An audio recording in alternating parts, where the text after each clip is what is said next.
convencido de que los soldados estaban de regreso para continuar sus ataques. Mientras estamos aquí sentados en el ayuntamiento de Oslo, gente inocente está encerrada en celdas oscuras en Venezuela. Ellos no pueden escuchar. This is how authoritarian powers try to crush those who stand up for democracy. The United Nations has declared Así es como los poderes autoritarios tratan de aplastar a quienes se levantan y exigen libertad. Las Naciones Unidas.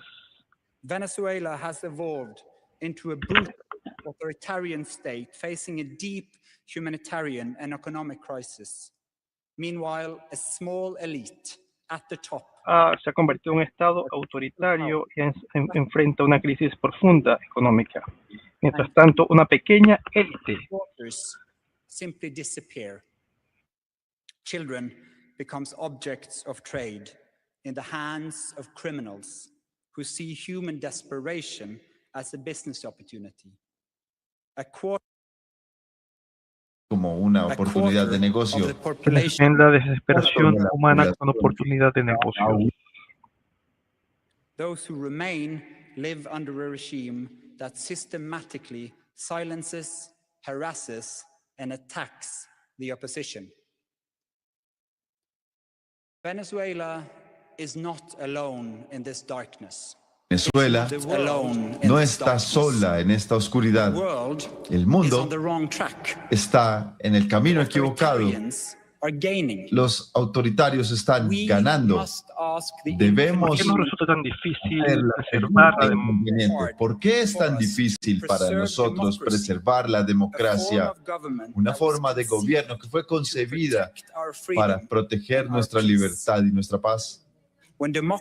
Cuando la democracia pierde, el resultado es más conflicto, más violencia y más guerra. En 2024, más elecciones fueron sostenidas y llevadas a cabo que en ningún otro año, pero pocas de ellas son libres y justas. El poder de la ley se utiliza mal y los medios son silenciados y los críticos están marchando hacia el autoritarismo y hacia la militarización. Los regímenes autoritarios aprenden entre sí, comparten tecnología y sistemas propagandísticos. Detrás de Maduro encontramos a Cuba, Rusia, Irán, China y a Hezbollah, quienes le dan armas sobre sistemas de vigilancia y líneas económicas. Eso hace el sistema mucho más robusto, por supuesto. Y aún así, en toda esta oscuridad encontramos a una venezolana que se ha negado a rendirse. Vemos a los venezolanos que quieren mantener la llama de la democracia viva, quienes nunca han seguido a pesar del costo enorme que tiene a título personal. Ellos nos recuerdan de manera continua todo lo que está en juego. Muchos de ellos están aquí con nosotros el día de hoy. Carlos, el poeta. Claudia, la activista. Pedro, el profesor universitario. Ana Luisa, la enfermera. Paulina, la nieta. Antonio, el político de oposición. El presidente electo de Venezuela, Edmundo González Urrutia.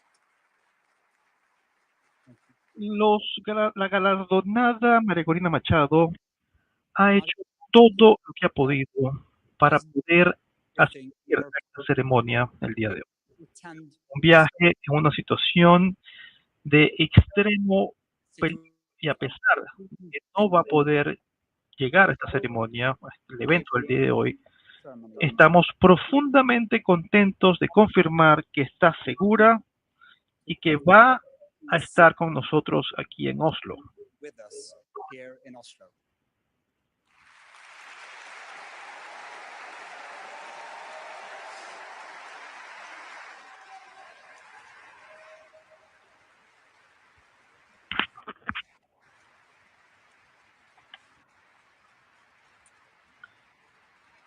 En el centro de la batalla por la democracia brilla una verdad elemental. La democracia es mucho más que una forma de gobierno. Es también el fundamento para la paz duradera. Millones de venezolanos saben esto. Año tras año, estudiantes, sindicalistas, periodistas, grupos de empresas, ciudadanos se han movilizado en grupos para resistir. Han salido a las calles para protestar y cuando sus votos fueron robados, ellos empezaron a cacerolear. Cuando la vigilancia del Estado es inescapable, ellos susurraban entre sí. Las personas más allá del espectro político, del comunismo hasta los conservadores, se han puesto de pie para retar al régimen. La oposición ha tratado de implementar una estrategia tras otra y por medio de todo esto ha dicho: hacemos esto no por venganza, sino por justicia, por la santidad del voto, por la democracia y por la paz. Pero les dicen, como respuesta, que esas cosas simplemente son imposibles y que van a fracasar. Y cuando los venezolanos le pidieron al mundo que prestara atención, nosotros simplemente les dimos la espalda. Cuando perdieron sus derechos, su salud, sus alimentos, su seguridad y de hecho sus propios futuros, buena parte del mundo se quedó pegado en narrativas antiguas. Muchos insistieron que Venezuela era una sociedad igualitaria, utópica. Otros querían únicamente ver una lucha en contra de lo que ellos llaman el imperialismo. Y otros decidieron interpretar la realidad venezolana como algo, como poco más que una pelea entre superpoderes y el coraje de aquellos que buscan la libertad de sus propios países. Lo que todos estos observadores no han logrado observar es lo siguiente: la traición moral de aquellos que en realidad viven bajo este régimen salvaje. Si ustedes solamente apoyan a las personas que comparten sus posturas políticas, no han entendido ni lo que es libertad ni lo que es democracia.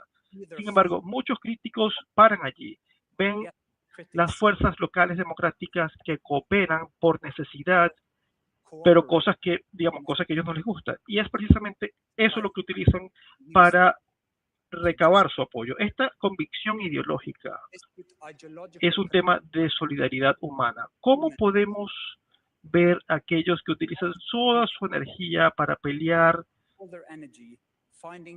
por la democracia y tomar estas decisiones que estos defensores han tenido que tomar? En vez de reconocer su coraje y su sacrificio, estamos pidiendo cómo podemos pelear también en contra de las dictaduras. Es fácil estar de acuerdo en términos de principios cuando alguien tiene acceso a la democracia. Pero ningún movimiento democrático funciona en circunstancias ideales. Los líderes, los activistas deben confrontar y resolver dilemas que nosotros muchas veces ignoramos. Las personas que viven bajo dictaduras muchas veces tienen que escoger entre lo difícil y lo imposible. Y aún así, muchos de nosotros, desde una distancia segura, esperamos que Venezuela y su liderazgo democrático pueda alcanzar sus objetivos con la pureza moral que sus oponentes nunca demostraron. Esto no es realista, esto también es injusto y demuestra ignorancia en relación a la historia. Muchos de los que han estado en este podio para recibir el Premio Nobel de la Paz, incluyendo a Lech Walesa, Nelson Mandela, entre otros, sabían muy bien los dilemas que impone el diálogo. En sistemas autoritarios, el diálogo puede generar mejoras, pero también puede ser una trampa. El diálogo muchas veces se utiliza para comprar tiempo, para generar divisiones y para controlar el tiempo. María Corina Machado ha participado en procesos de diálogos durante años. Nunca rechazó el principio de conversar con la otra parte. Pero estos fueron procesos vacíos, lamentablemente. La paz sin justicia no es paz. El diálogo sin verdad no conlleva la reconciliación. El futuro de Venezuela puede tomar muchas formas, pero el presente es solamente una cosa, es horrible. Por ese motivo, la oposición democrática venezolana debe contar con nuestro apoyo, no con nuestra indiferencia o con palabras de condena. Cada día, sus líderes deben escoger un sendero que permanezca abierto para ellos, no un camino que sea el camino simplemente de esperar que pasen cosas positivas.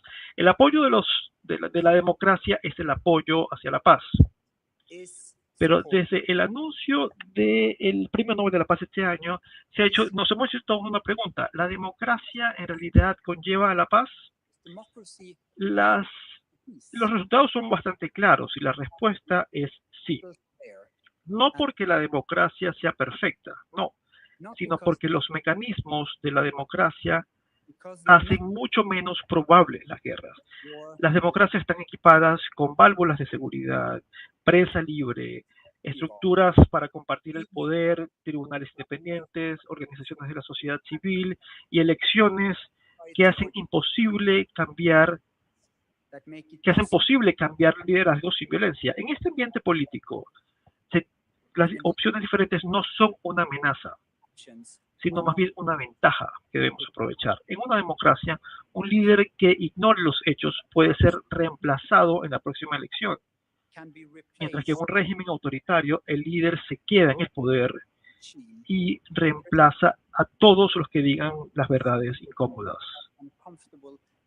La realeza toma el lugar de la realidad y las decisiones se toman tras bastidores. La guerra siempre cuesta mucho más, pero en regímenes autoritarios, repito, no son los líderes los que pagan el mayor precio. Por ese motivo, la democracia prácticamente no se lleva bien con estos estados autoritarios. Nicolás Maduro y su régimen en Venezuela nos demuestra todo esto.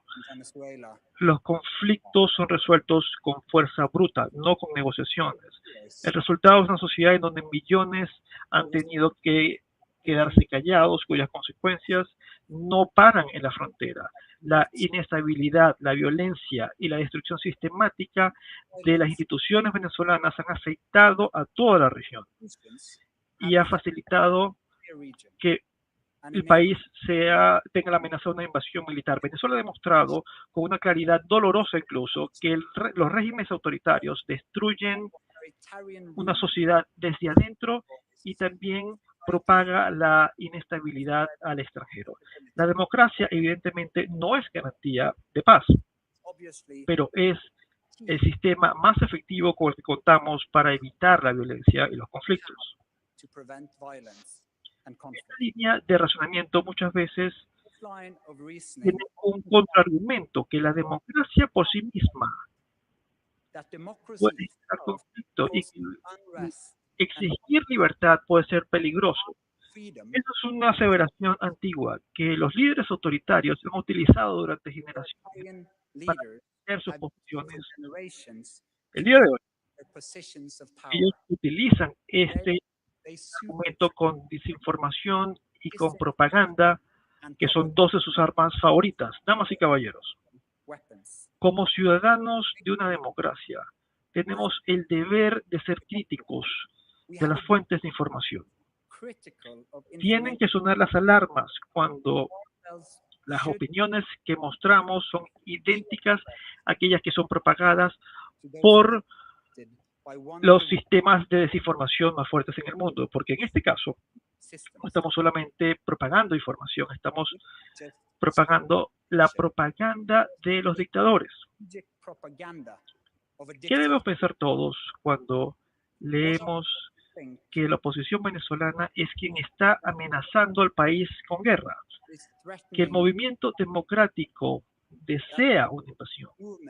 Cuando la narrativa se coloca patas arriba y cuando las víctimas son etiquetados de agresores. Esta es la versión de la realidad que el régimen de Maduro le dice al mundo, que él es el garante de la paz. Pero la paz basada en el miedo, en el silencio, en las torturas, eso no es paz. Es sumisión pintada de estabilidad. Sepan que la fuente de la violencia no es la democracia o los activistas democráticos, son quienes están en la parte alta del gobierno, no es Nelson Mandela el que hizo Sudáfrica un país violento, sino el ataque del apartheid a las personas que demandaban igualdad. La oposición no es responsable por los encarcelamientos en su país o en Irán o por la persecución en Venezuela. La violencia viene de regímenes autoritarios conforme atacan las causas populares que buscan el cambio. La paz y la democracia no pueden estar separadas sin tener el mismo significado. Una paz duradera depende del Estado de Derecho, de la participación política y del respeto por la dignidad humana. Antes de que podamos discutir acerca de nuestros desacuerdos políticos, debemos establecer algún tipo de democracia, porque sin ella no hay ninguna distinción importante entre la derecha o la izquierda. No hay forma de tener desacuerdos de manera legítima. Es decir, no hay marco para la política. La democracia no es un lujo, no es un adorno que colocamos en una repisa. La democracia es trabajo duro, es acción y negociación. Es una obligación viva. Los instrumentos de la democracia son los instrumentos de la paz. Estamos aquí reunidos el día de hoy, por tanto, para defender algo mucho más importante que ninguna parte dentro del espectro político nos puede dar. Estamos aquí reunidos para defender la democracia en sí misma, las bases sobre las cuales la paz duradera se construye. Cuando las personas se niegan a tener democracia, se niegan a tener paz. Alguien que entiende esto es María Corina Machado. Como fundadora de Súmate, una organización dedicada a construir democracia, la señora Machado dio un paso al frente para tener elecciones justas y libres hace más de 20 años. Como ella misma lo ha dicho, fue una decisión de votos antes de balas. En su organización, la señora Machado ha hablado acerca de la independencia del sistema judicial, de los derechos humanos y de la representación del pueblo. Ha pasado años trabajando por la libertad del pueblo venezolano. La elección presidencial del año 2024 fue un factor clave en la selección de la galardonada del Premio Nobel de la Paz este año. La señora Machado fue la candidata de la oposición y fue la voz que unificó la oposición. Cuando el régimen inhabilitó su candidatura, el movimiento quizás pudo haber colapsado, pero gracias a su apoyo y gracias al mundo González Urrutia también y a la oposición se mantuvo cohesionada. La oposición hizo llamado a un gobierno representativo y esta es la fundación, la base de la democracia, nuestra voluntad compartida de defender los principios del gobierno del pueblo para el pueblo, incluso si están en desacuerdo en relación con las políticas. En un momento en el que la democracia está bajo amenaza en todo el mundo, es más importante que nunca antes defender este espacio. Cientos de miles de voluntarios se movilizaron en todo el espectro político, fueron entrenados como observadores y utilizaron tecnología en formas novedosas para documentar cada paso de la elección. Hasta 1 millón de personas se quedaron como testigos en las mesas de votación en todo el país, cargaron las actas, tomaron fotografías y guardaron copias antes de que el régimen pudiese destruirlos. Defendieron toda esta documentación con sus vidas y luego se aseguraron que el mundo se enterara de los resultados verdaderos de la elección. Esto fue una movilización de los grupos de base como ningún otro que Venezuela, posiblemente el mundo, haya visto ciudadanos comunes realizando todo este trabajo documental de alta tecnología bajo un ambiente de amenazas, vigilancia y, por supuesto, violencia. Los esfuerzos de este movimiento democrático, tanto antes como después de la elección, fueron innovadores y también bravos, pacíficos y democráticos. La oposición recibió el apoyo internacional cuando sus líderes publicaron el conteo final de los votos en función de los votos de cada distrito, donde se mostraba que la oposición había ganado con un margen bastante amplio. Sin embargo, el régimen lo negó todo, falsificó los resultados de la elección y se aferró al poder de manera violenta. Durante el año pasado, la señora Machado ha tenido que vivir en la clandestinidad. A pesar de serias amenazas, ella ha permanecido en el país. Una inspiración para millones. Ella va a recibir el Premio Nobel de la Paz para el año 2025 por su esfuerzo incansable para la promoción de la democracia del pueblo venezolano y por la lucha para alcanzar una transición pacífica y justa de la dictadura a la democracia. Durante mucho tiempo, la oposición venezolana ha dependido y ha apelado a las herramientas democráticas para lanzar campañas cívicas. Con el paso de los años, la señora Machado y sus aliados han tenido que adaptarse y cambiar de tácticas. Han aplicado prácticamente cada herramienta democrática, desde boicots en las elecciones cuando el sistema era muy corrupto, hasta la participación, cuando se abrían pequeñas grietas que hacían posible la participación. Ellos intentaron también con el diálogo, la organización, la movilización y la documentación de las elecciones. La señora Machado ha apelado a la atención internacional, al apoyo internacional y a la presión también. No para una invasión de Venezuela, no. Ella ha instado a que las personas se pongan de pie, exijan sus derechos utilizando los medios democráticos. Las investigaciones en materia de paz nos dice que estas movilizaciones se encuentran entre los métodos más efectivos para alcanzar cambio político en una dictadura. Cuando la población se moviliza y cuando la comunidad internacional ejerce presión y las fuerzas de seguridad se abstienen de recurrir a la violencia en contra de su población, puede generarse un cambio.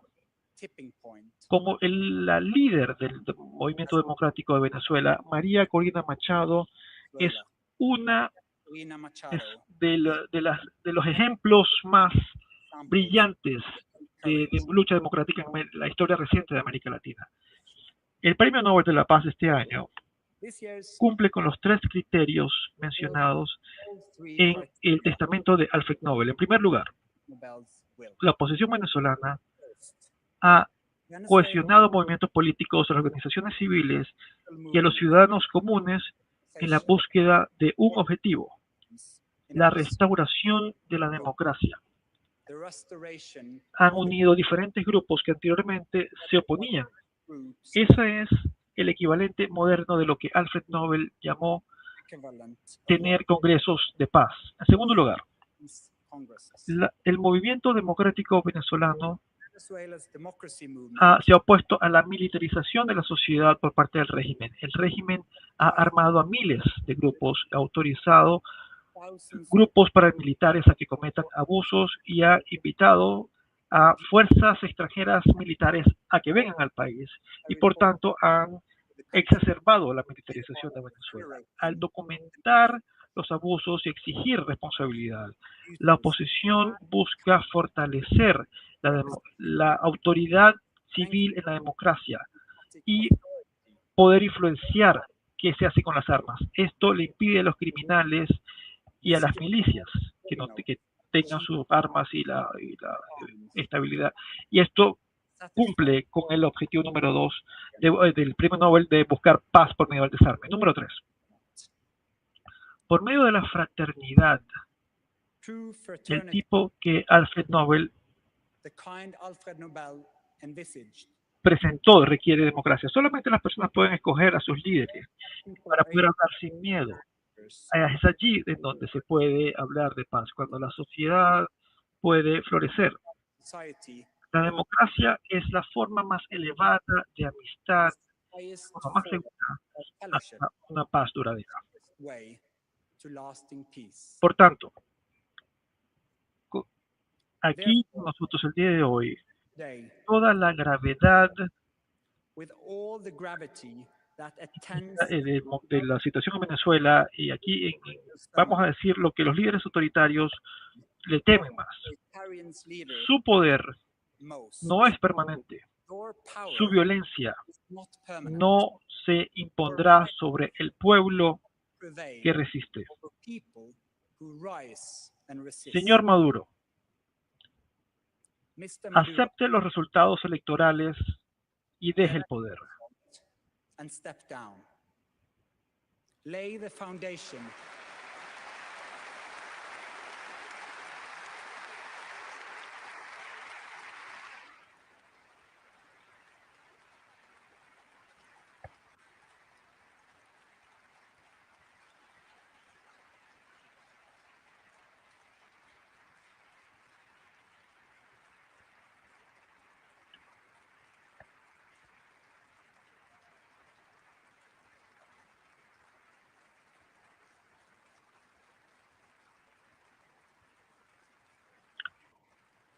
Propicie un clima para una transición pacífica hacia la democracia, porque esa es la voluntad del pueblo venezolano.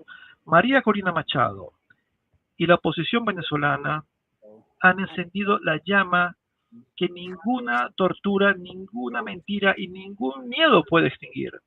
Cuando la historia de esta época se escriba, no serán los nombres de los líderes autoritarios los que van a resaltar, sino los nombres de aquellos quienes se atrevieron a resistir, aquellos que estuvieron a la altura del momento cuando en marco del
And after warm applause, the chair of the Nobel Committee, WORLDNEWS24, will call forward Anna Corina Sosa to receive the Nobel Diploma and Medal on behalf of her mother, María Corina Machado, whose chair on the podium remains empty today. I now call upon Ms. Ana Corina Sosa Machado, the daughter of the Nobel Peace Prize laureate for 2025, to step forward to receive the diploma and the gold medal on behalf of her mother, Ms. María Corina Machado.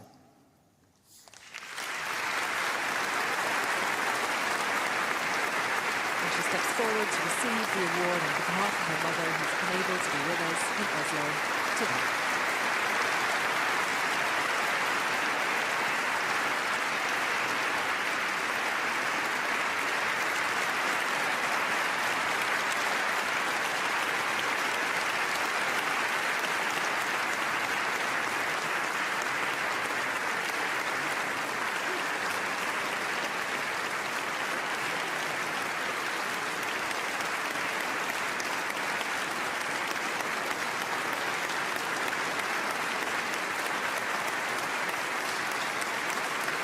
Many in the audience choose now to stand in ovation in recognition of the democratic movement in Venezuela. As photographers capture the moment, these pictures from this year's Peace Prize will be shared around the world.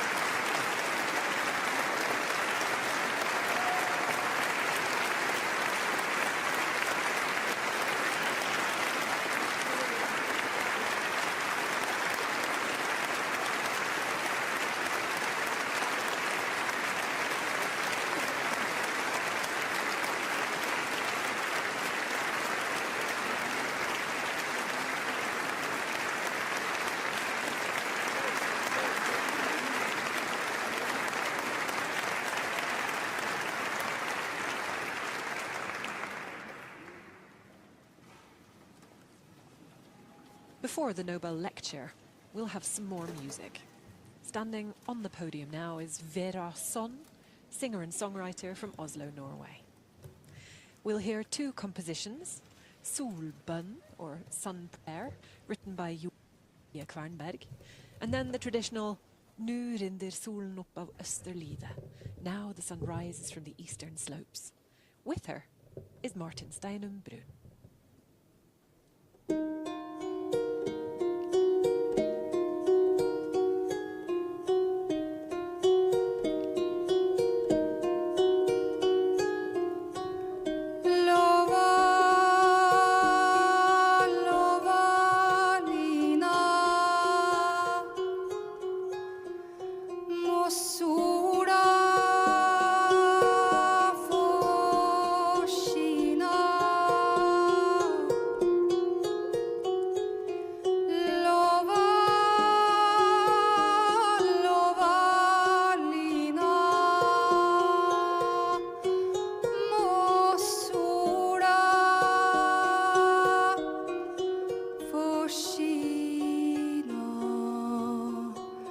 Over topp, over hei, over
now it's time for the Nobel Lecture, which was written by laureate Maria Corina Machado. I now call upon Ms. Ana Corina Sosa Machado, the daughter of the Nobel Peace Prize laureate Ms. Maria Corina Machado, to deliver the Nobel Peace Prize Lecture for 2025. Ms. Sosa, will you please take the floor? She takes the floor on behalf of her mother to read the words her mother wrote for the occasion today.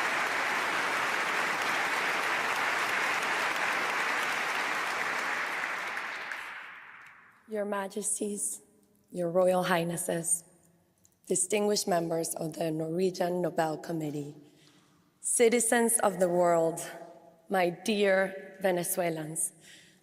First, I want to express our infinite gratitude from my family, from an entire country, to the Norwegian Nobel Committee. Thanks to you, the struggle of an entire people for truth, for freedom, for democracy and peace is today recognized around the world. I am here on behalf of my mother, Maria Corina Machado, who has united millions of Venezuelans in an extraordinary effort that you, our hosts, have honored with the Nobel Peace Prize. But although she has not been able to be here and take part in this ceremony, I must say that my mother never breaks a promise. And that is why, with all the joy in my heart, I can tell you that in just a few hours, we will be able to embrace her here in Oslo after 16 months living in heaven.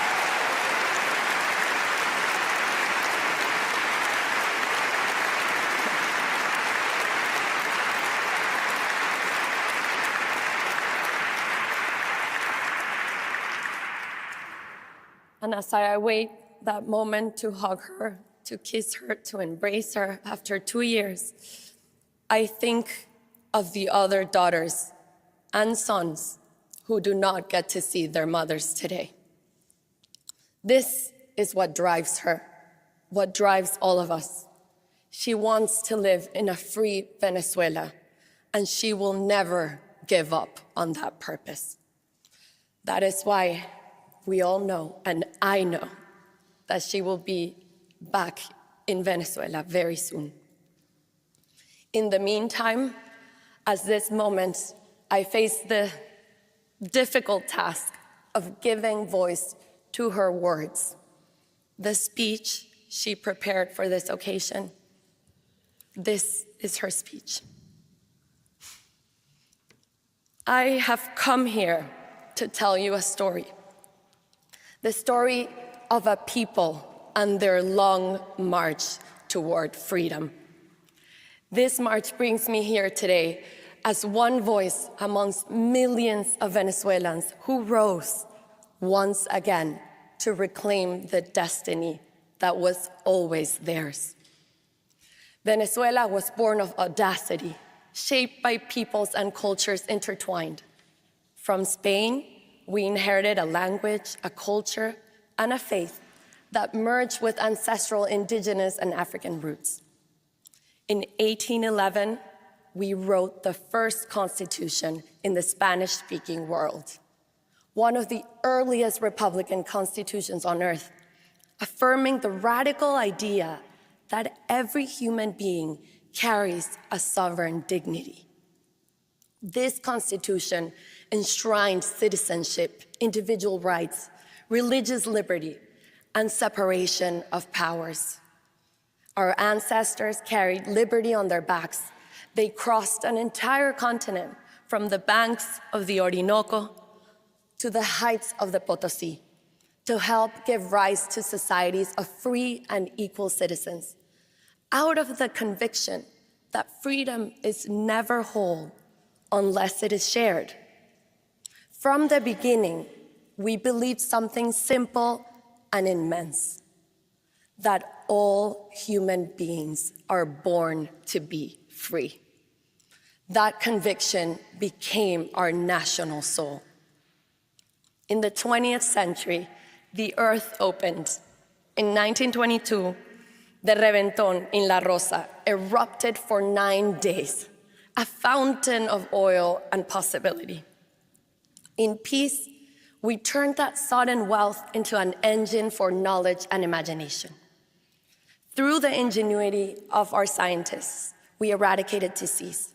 We built universities of global prestige, museums and concert halls, sent thousands of Venezuelans abroad through scholarships, trusting that free minds would return as transformation. Our cities glowed with the kinetic art of Cruz Diez and Soto. We forged steel, aluminum, and hydropower, proof that Venezuela could build anything it dared to envision. But Venezuela also became a refuge. We opened our arms to migrants and exiles from every corner of the world. Spaniards fleeing civil war, Italians and Portuguese escaping poverty and dictatorship, Jews after the Holocaust, Chileans, Argentinians, and Uruguayans escaping military regimes, Cubans escaping communism, and families from Colombia, Lebanon, and Syria seeking peace. We gave them homes, schools, and safety, and they became Venezuelans. This is Venezuela. We built a democracy that became the most stable in Latin America, and freedom unfolded as a creative force. But even the strongest democracy weakens when its citizens forget that freedom is not something we wait for, but something we become. It is a deliberate personal choice, and the sum of those choices forms the civic ethos that must be renewed every day. The concentration of oil revenues in the state created perverse incentives. It gave the government immense power over society, which turned into privilege and corruption. My generation was born in a vibrant democracy, and we took it for granted. We assumed freedom was as permanent as the air we breathed. We cherished our rights, but we forgot our duties. I was raised by a father whose life's work, building, creating, serving, taught me that loving a country meant assuming responsibility for its future. By the time we recognized how fragile our institutions had become, a man who had once led a military coup to overthrow democracy was elected president. Many thought charisma could substitute the rule of law. From 1991 onward, the regime dismantled our democracy, violating the Constitution, falsifying our history, corrupting the military, purging independent judges, censoring the press, manipulating elections, persecuting dissent, and ravaging our extraordinary biodiversity. Oil wealth was not used to uplift, but to bind. Washing machines and refrigerators were handed out on national television to families living on dirt floors, not as progress, but as spectacle. Apartments meant for social housing were handed to a select few with a condition for unquestionable obedience. And then came the ruin, obscene corruption, historic looting. During the regime's rule, Venezuela received more oil revenue than in the previous century combined, and it was all stolen. Oil money became a tool to purchase loyalty abroad, while at home, criminal and international terrorist groups fused themselves to the state. The economy collapsed by more than 80%. Poverty surpassed 86%. Today, 9 million Venezuelans have been forced to flee. These are not statistics, they're open wounds. Meanwhile, something deeper and more corrosive took place. It was a deliberate method to divide society by ideology, by race, by origin, by ways of life, pushing Venezuelans to distrust one another, to silence one another, to see enemies in one another. They smothered us, they took us prisoners, they killed us, and they forced us into exile. It had been almost 3 decades of fighting against a brutal dictatorship, and we had tried everything.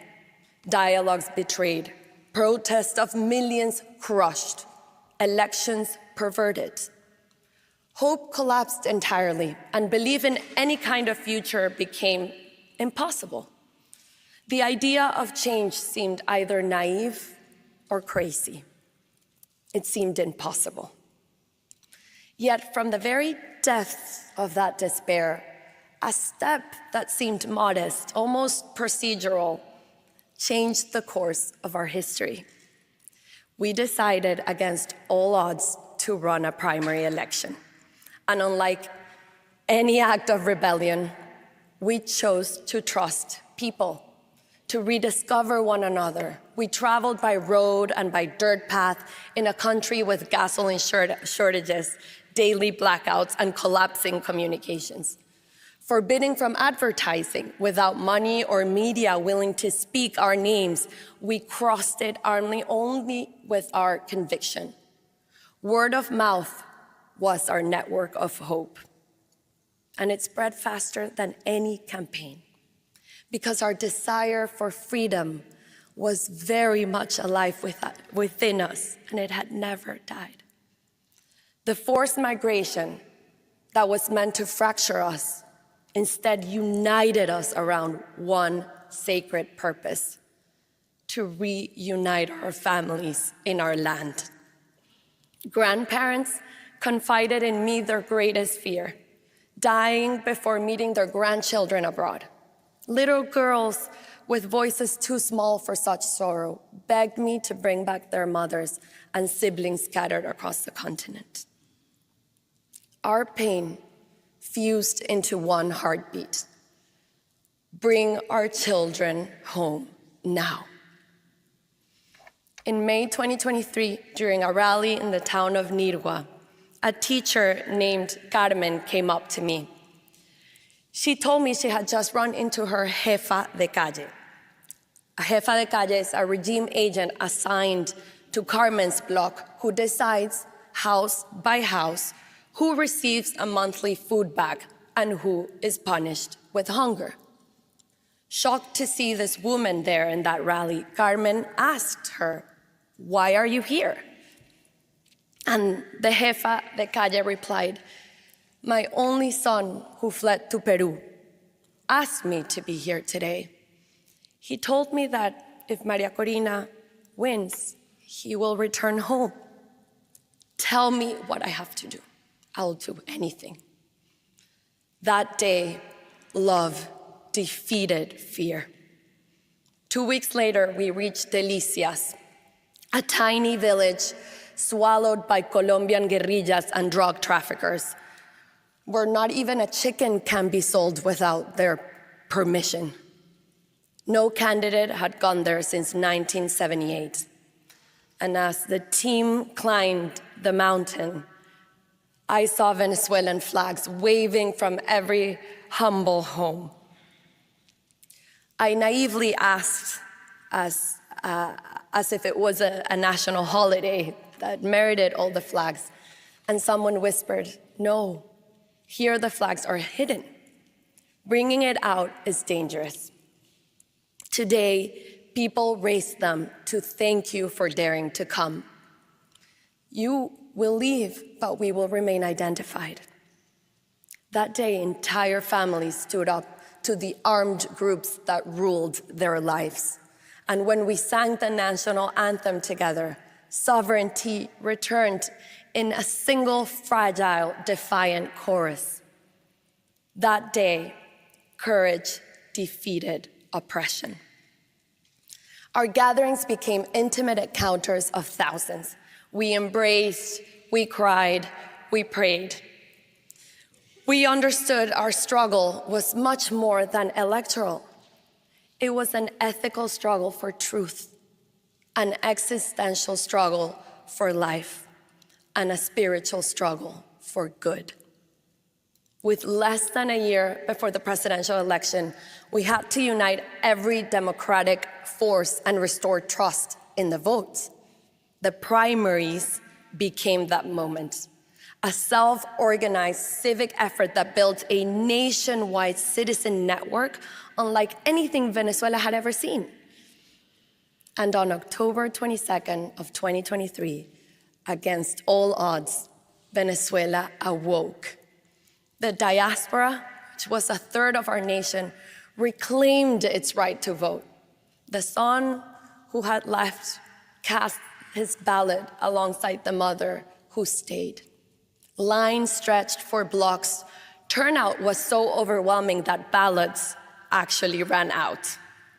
We trusted the people, and they trusted us back.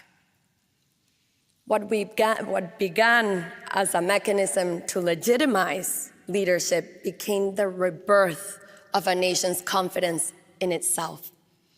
That day, I received a mandate, a responsibility that transcended any individual ambition.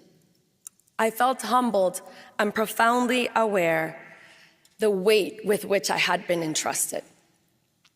Threatened by that truth, though, the regime prohibited me from running for president. It was a harsh blow, but mandates belong to the people. We set out to find another candidate who could take my place. Edmundo González Urrutia stepped forward, a calm, brave former diplomat. The regime believed he posed no threats, but they underestimated the resolve of millions of citizens, a plural, vibrant society that in all its diversity found unity in a common purpose. Communities, political parties, unions, students, and civil society stood together and worked as one so that the voice of a nation could be heard. We were 3 months from election day, and almost no one knew his name. But votes were not enough. We had to defend them. For over a year, we had been building the infrastructure to do so. 600,000 volunteers across 30,000 polling stations, apps to scan QR codes, digital platforms, diaspora call centers. We deployed scanners, Starlink antennas, and laptops hidden inside fruit trucks to the furthest corners of Venezuela. Technology became a tool for freedom. Secret training sessions were held at dawn in church back rooms, kitchens, and basements, using printed materials that were moved across Venezuela like contraband. Finally, Election Day arrived on July 28th, 2024. Before dawn, lines wrapped around blocks. A quiet, trembling hope filled the air. Our live tracking showed turnout rising across every state and town. And then the electoral tally sheets, the famous actas. The sacred proof of the people's will began to appear. First by phone, then WhatsApp, then photographs, then scanned, and finally carried by hand, by mule, by canoe. They arrived from everywhere across Venezuela, an eruption of truth, because thousands of citizens risked their freedom to protect them. Confronted with our overwhelming victory, the regime issued a desperate order. Soldiers were to expel our volunteers from voting centers and block them from receiving the original tally sheets they were legally entitled to. But the soldiers disobeyed. Edmundo González Urrutia won with 67% of the vote in every state, city, and village.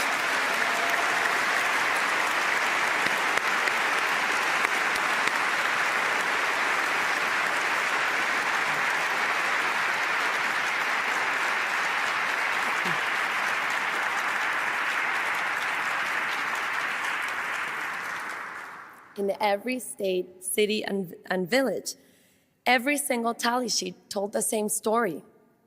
Within hours, they were digitized and published on a website for the world to see. But the dictatorship responded with terror. 2,500 people kidnapped, disappeared, tortured, homes marked, entire families taken as hostages. Priests, teachers, nurses, students, anyone who dared share a tally sheet was hunted down. These are crimes against humanity, documented by the United Nations. State terrorism deployed to bury the will of the people. Some of the more than 220 children detained after the elections were electrocuted, beaten, and suffocated until they repeated the lie the regime needed, falsely incriminating themselves of being paid by me to protest. Women and girls in prison are right now being forced into sexual slavery, made to endure abuse in exchange for a family visit, a meal, or the chance to take a bath. And yet, the Venezuelan people did not surrender. During the past 16 months in clandestinity, we have built new networks of civic pressure and disciplined disobedience, preparing for Venezuela's orderly transition to democracy. That is how we reach this day, a day carrying the echo of millions who stand at the threshold of freedom. This prize carries profound meaning. It reminds the world that democracy is essential to peace. And more than anything, what we Venezuelans can offer the world is the lesson forged through this long and difficult journey, that to have democracy, we must be willing to fight for freedom. And freedom is a choice that must be renewed every day, measured by our willingness and our courage to defend it. For this reason, the cause of Venezuela transcends our borders. A people who choose freedom to contribute not only to themselves, but to humanity. We attain freedom only when we refuse to turn our backs on ourselves, when we confront the truth directly, no matter how painful, when love for what truly matters in life gives us the strength to persevere and to prevail. Only through that inner alignment, that vital integrity, do we rise to meet our destiny. Only then do we become who we truly are, able to live a life worthy of being lived. Along this march to freedom, we gain profound certainties of the soul, truths that have given our lives a deeper meaning and prepared us to build a great future in peace. Therefore, peace is ultimately an act of love. This love has already set our future in motion. Venezuela will breathe again. We will open prison doors and watch thousands who were unjustly detained step into the warm sun, embraced at last by those who never stopped fighting for them. We will see grandmothers settle children on their laps to tell them stories not of distant forefathers, but of their own parents' courage. We will see our students debate ideas passionately and without fear, their voices rising freely at last. We will hug again, fall in love again, hear our streets fill with laughter and music again, and all the simple joys in the world that we have taken for granted will be ours. My dear Venezuelans, the world has marveled at what we have achieved, and soon it will witness one of the most moving sights of our time, our loved ones coming home. And I will stand again on the Simón Bolívar Bridge where I once cried the thousands who were leaving and welcome them back into the luminous life that awaits us. Because in the end, our journey towards freedom has always lived inside us. We are returning to ourselves. We are returning home. Allow me to honor the heroes of this journey. Our political prisoners, the persecuted, their families, and all who defend human rights. Those who sheltered us, fed us, and risked everything to protect us. The journalists who refused silence, the artists who carried our voice, my exceptional team, my mentors, my fellow political and social activists, the leaders around the world who joined us and defended our cause. My 3 children, my adored father, my mother, my 3 sisters, my brave and loving husband, who've all supported me throughout my life. And above all, the millions of anonymous Venezuelans who risked their homes, their families, and their lives out of love. To them belongs this honor.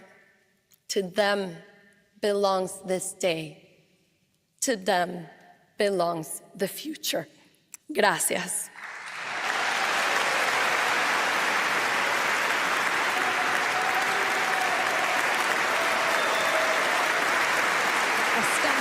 And thunderous applause from the assembled guests here in Oslo City Hall.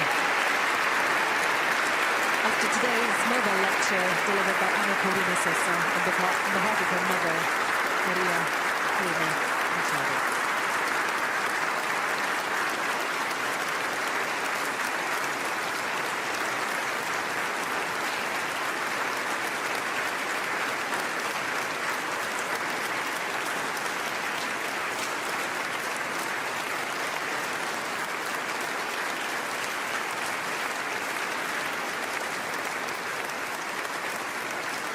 She's represented her mother on several occasions. This must be quite the highlight.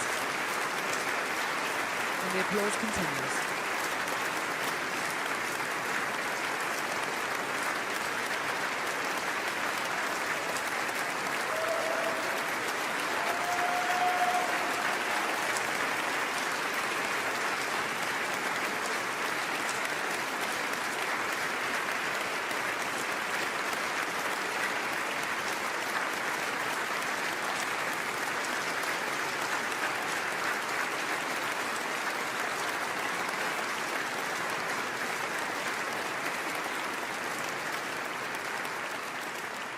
And now we approach the third and final musical interlude by an artist from the laureate's home country of Venezuela.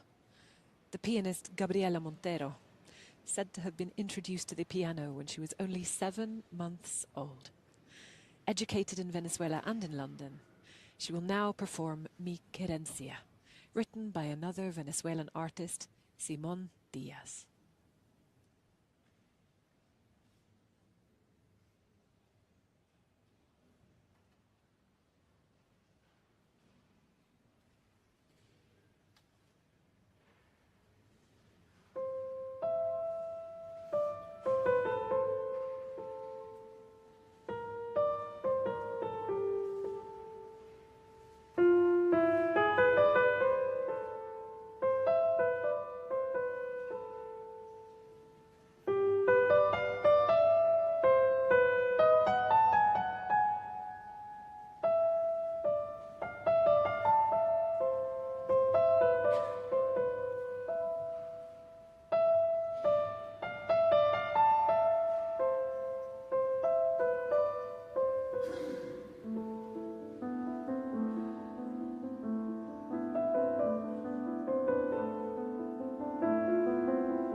putting one hand to their heart and standing, listening to the song of the Venezuelan homeland, we approach the end of the ceremony.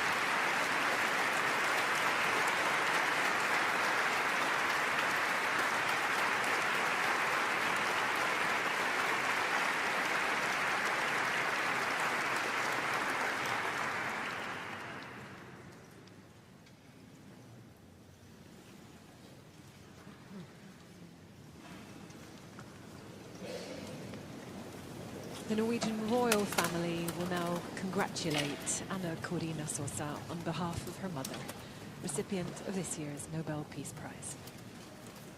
Shaking hands with King Harold.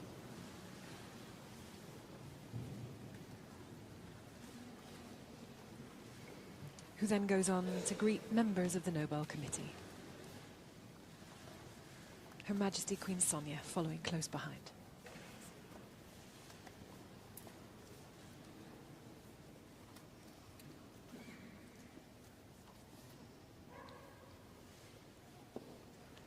And then the Crown Prince, the Crown Princess, and Princess Ingrid Alexandra, who is here for the first time, will now step forward, greeting Anna Corina Sosa and then members of the Nobel Committee.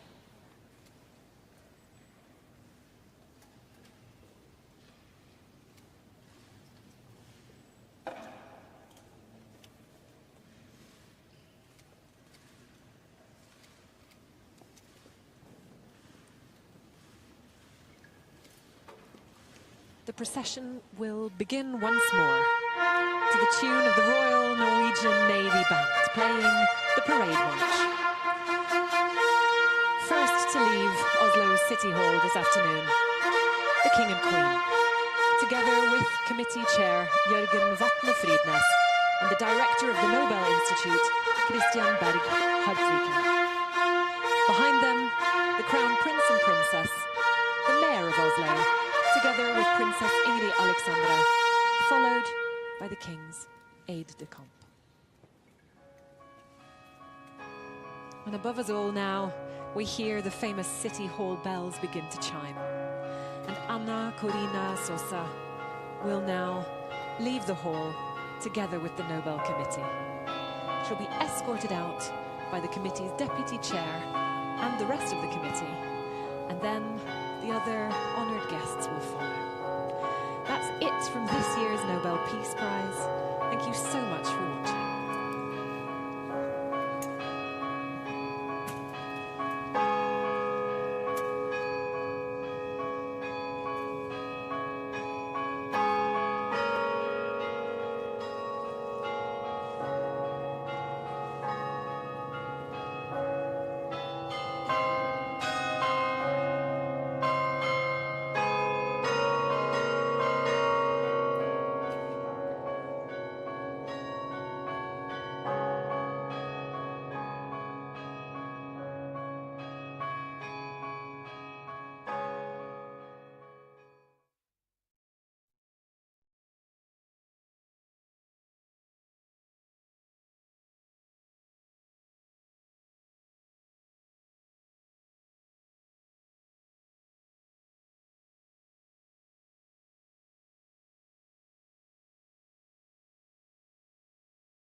You're watching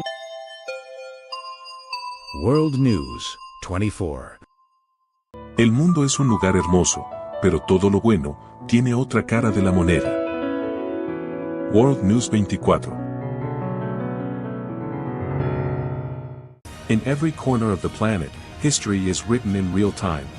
From the facts that move to those that inspire, wars, protests, lines, decisions that change the course of the world, everything will be here, on World News 24. En cada rincón del mundo, el poder cambia de rostro. Algunos lo usan para liberar, otros para someter. Entre la visión y el miedo se define el futuro. ¿De qué lado de la historia estás? World News 24. The ice-capped Mount Kilimanjaro in Tanzania, the living museum of evolution of the Galapagos Islands in Ecuador, or the iconic Great Barrier Reef in Australia, are only 3 of over 250 natural sites inscribed on UNESCO's World Heritage List in more than 95 countries. Natural World Heritage Sites harbour unique and endangered species. Spanning over 3.5 million square kilometers, the sites protect some of Earth's most significant natural assets and vital biodiversity. They are considered to be of outstanding universal value to humanity. 2/3 of the Natural World Heritage Sites are crucial sources of water, and half are essential to prevent disasters such as floods and landslides. They play a key role in climate regulation and carbon sequestration, essential in fighting global warming. They also boost socio-economic development. The sites inscribed on UNESCO's World Heritage List are protected under the World Heritage Convention, established in 1972. Thanks to this unique intergovernmental treaty, UNESCO can bring together the world's nations and people to harness the protection of humanity's most exceptional cultural and natural heritage. But UNESCO World Heritage Sites face serious threats such as climate change, invasive species, unsustainable tourism, poaching, mining, and infrastructure projects. UNESCO and its partners work to address these to safeguard our planet's future for generations to come. For example, to tackle the increasing number of emergencies that Natural World Heritage Sites are experiencing, UNESCO provides assistance through the Rapid Response Facility, the world's fastest conservation fund. The Belize Barrier Reef Reserve System has been threatened by offshore oil exploration and coastal development.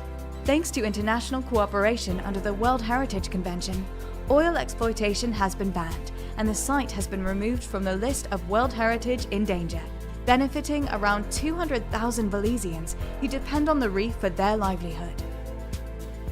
In South Africa, the World Heritage designation of the Isimangaliso Wetland Park has reduced uncontrolled water extraction for agriculture and improved sustainability in the tourism industry and created thousands of jobs, helping communities move past poverty. Other emblematic sites in Africa have been included on UNESCO's World Heritage List over the past decade, like the Okavango Delta in Botswana, the largest inland delta system of the world, as well as the Songha Tri-National in the Congo Basin. Being the first of its kind, the site encompasses an area in 3 different countries, contributing to transnational cooperation and protection of the last intact rainforests of Africa. In the Virunga National Park in the Democratic Republic of Congo, major companies have also refrained from exploiting oil and gas due to the global oversight granted by the convention. This led to other commitments to recognize